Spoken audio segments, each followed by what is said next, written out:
amazing display, which has been here since the early 1800s, I was struck by the access of the mythic and the chthonic that people like Lewis and Tolkien had access to just in their everyday worlds. For a North American, we wouldn't appreciate just how present the Middle Ages and the classical world was. And here in this pediment, this frieze that ran around the Parthenon, there was a mythological battle between centaurs and humans, and the centaurs dragging the women off and the men doing battle trying to save them. Now, Lewis and every other little boy and girl in England has trooped through the British Museum for decades and centuries. And while there's no direct linkage to say that he saw this epic battle of centaurs and any influence of either Lewis or Tolkien in the development of their mythic worlds, but as you take a look at the battle of the centaurs versus the humans, you can see it as something emerging directly out of Narnia. And again, the point being that for a North American, where we are so removed physically from the presence of the Middle Ages, it's something we read about in literature or we see online. This was just part of the everyday world of somebody like a Lewis or a Tolkien. And somebody who had been stirred, their imaginations had been stirred by the mythic, and then also gradually by their own Christian consciousness. They began to see in the interplay of imagination and faith something profound. And so here in the British Museum, I found a place that sort of exemplifies this, a place where somebody like Lewis and Tolkien, just one of many examples where their imagination could have been and would have been stirred to think of the mythic. And as they reflect on that as writers and as Christians, there's a profound sense of excitement and discovery. Behind me, there's a centaur dragging off a woman. Evidently centaurs were not gentlemen, which reminds me of a completely different, mixing my metaphors, going from Lewis and Tolkien to the world of Harry Potter. And I just happen to wonder whether this might have been an influence on J.K. Rowling, as the evil Dolores Umbridge is dragged away into the forest by the centaurs. One cannot help but wonder. The Lewis chessmen are a famous and marvelous example of medieval craftsmanship and ivory carving, one of the prizes of the collection at the British Museum. Now again, one of the things that Lewis talks about in Surprised by Joy is how strongly he was influenced by coming across what he called northernness, by encountering Nordic mythology in Wagner. Tolkien encountered the same thing, and of course Tolkien famously went over the top and learned Old Icelandic so he could read the Viking Eddas, which Lewis did as well. And I find here that this is just an example of the sort of medievalism. Strictly speaking, this is probably Saxon and not Nordic, but it's this sense of the accessible of other cultures, of this northernness, this medieval sensibility, which ultimately drove and empowered and inspired their rediscovery, or maybe even first discovery of fantasy, and wresting it out of the realm of Nordic saga and medieval world and myths, and bringing it into the 20th century in a way that's powerfully attractive to moderns. Again, at the British Museum, here's an example of some medieval mail, chainmail and a helmet. And again, in the spirit of northernness and this medieval sensibility that Lewis and Tolkien managed to capture. Part of the world that was available to Lewis, there's amazing suits of armor in the Tower of London, for example. All things that are eminently accessible within his world. Lewis did something very interesting in Out of the Silent Planet, where the wizard Merlin reappears to save Britain at the end of time in a dark period facing dark and satanic forces. And the moderns talk about, the protagonists talk about just how bloodthirsty Merlin is, and he's threatening slaughter at every corner. And Lewis had hypothesized that perhaps in another age, what now seems to us would be just unacceptable, blood-curdling horror would have been in an earlier age considered to be quite normal, to threaten to dismember your dinner party if they threatened or insulted your honor. This is from the famous Sutton Hoo burial mound, discovery of Anglo-Saxon funeral remains, and again one of the prizes of the collection of the British Museum. The funeral mask behind me is an exquisite example of really early medieval Saxon 600 workmanship. And again, the point being the accessibility of the Middle Ages to an average English person, which is not available to the average North American. This northernness that Lewis talked about discovering, Tolkien talked about discovering, fired their imaginations. This northernness also went in very other directions. Other people were inspired by it. Of course, Richard Wagner brought this whole sense of northernness to European sensibilities in the 1800s.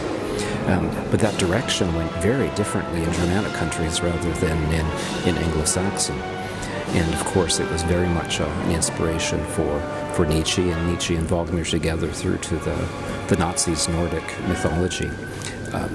It's kind of almost forgotten in the history of the Second World War just how seriously the Nazis took this Nordic mythology as undergirding their racist and nationalist sense. And which is again ironic, because people will sometimes complain that Hitler was a Catholic, as almost as if Catholicism was somehow darkly responsible for his horrid ideology. But the Nazis very consciously rejected Christianity, and then adopted this very strange Nordic sensibility and turned this mythology into a very dark place. By contrast, Lewis and Tolkien, with their much more Christian and aesthetic and ethical sensibility, had a very different understanding. But they were both drawing upon the same currents. And you can see directly from here through to Tolkien's The Lord of the Rings, this sense of a stark northern mythology inspiring the imagination. I'm in Magdalen College, and this is the place that in many ways defines C.S. Lewis at Oxford. It was at Magdalen College that he spent much of his time teaching. It was at Magdalen College that he described in the Trinity term of 1929.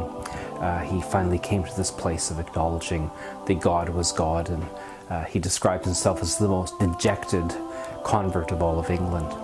And at this place here, Magdalen College Chapel, I spent a Sunday morning worshiping here.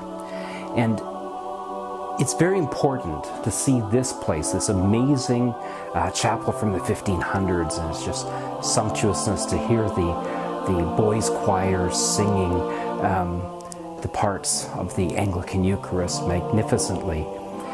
And it's important to remember and realize that C.S. Lewis, the man who wrote Mere Christianity, about how unimportant doctrinal differences are, it's important to remember that his faith was nurtured here in a very Anglican place.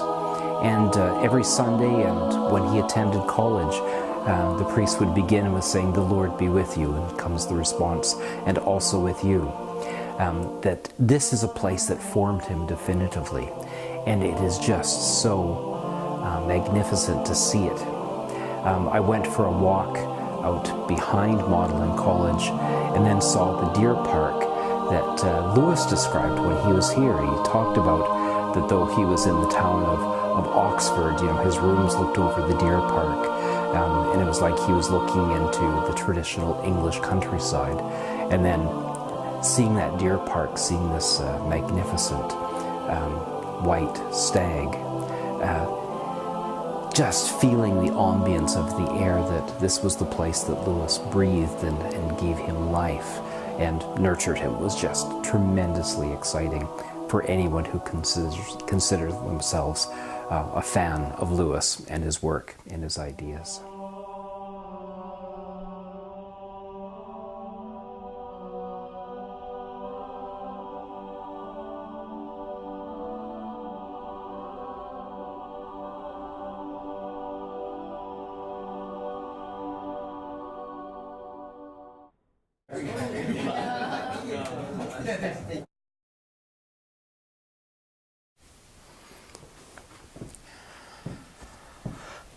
I am so excited. I am in the Eagle and Child. This is the pub that the Inklings met in. Lewis, Tolkien, Owen Barfield, Charles Williams, others. It's here that they exchanged, talked about ideas and read their works that they were working on to each other. It's really here that you find Narnia and the Lord of the Rings being born and being explored. I mean, and for anyone who is into the Inklings, this is just so exciting. The Eagle and Child, or as it was more colloquially known amongst those in the know, the Bird and Bastard. This was the place of this convivial male camaraderie around ideas and the wonderful rarefied atmosphere of Oxford and pints of good ale and the bonhomie that is so attractive that one finds in Lewis and it's so attractive.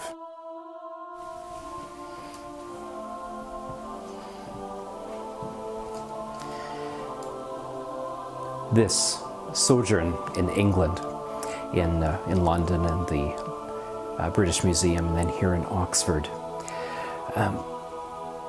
there's something incredibly powerful about Lewis and magical about being here. And Lewis described it in Surprised by Joy, is that when he was a child, he first began to have this sense of longing. He used a word, a German word out of German idealism, Sehnsucht, a sense of deep longing, a longing to see, Sehnsucht. And he said, and then that Sehnsucht is a little bit difficult to use in a sentence for English speakers, and so he talked about joy. And he talks about he experienced it when he encountered the Nordic sagas and Richard Wagner and the Nibelungen and the Ring Cycle, and how incredibly attractive he found that. He also found it when he encountered George MacDonald's work, particularly the book Fantastes. And I remember reading it after I'd read Lewis's other work, and there is a chapter early on, about 20-30 pages into the book, where MacDonald talks about where the protagonist walks out of the real world into the magical world of fairy, and just discovering that everything is enchanted, right? Max Weber talked about the modern world as the disenchantment of the world, the Entsäuberung, literally sucking all the magic out. And what Lewis does, and Tolkien and the other Inklings, is there is this sensibility and aesthetic, intellectual, spiritual, Christian, of wanting to, longing to put the magic back into the world. And for Lewis, what finally clicked for him, and what enabled him to pass from atheism into theism and then to Christianity, was this longing for joy, and suddenly realizing that joy must have an object. Every other desire, every other hunger has its proper object.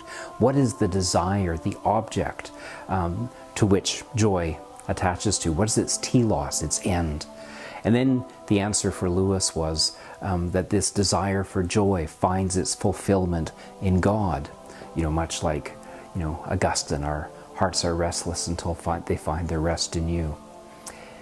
And it is this sense of bringing the magic back into the world that is so exciting and so incredibly attractive in the perennial appeal in C.S. Lewis and Tolkien, Charles Williams, the other Inklings and associated thinkers who influenced them, Chesterton and George MacDonald.